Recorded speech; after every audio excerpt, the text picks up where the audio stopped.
I wish I could call this a barn find.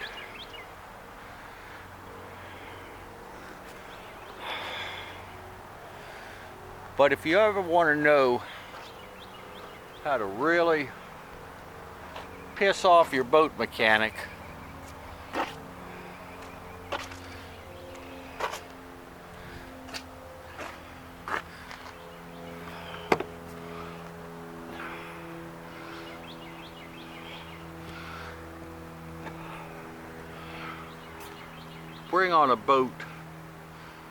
bring a boat to us to work on. It looks like this. I mean, we'll have to change clothes once we get finished working on it. This was a really nice boat, a really high dollar boat.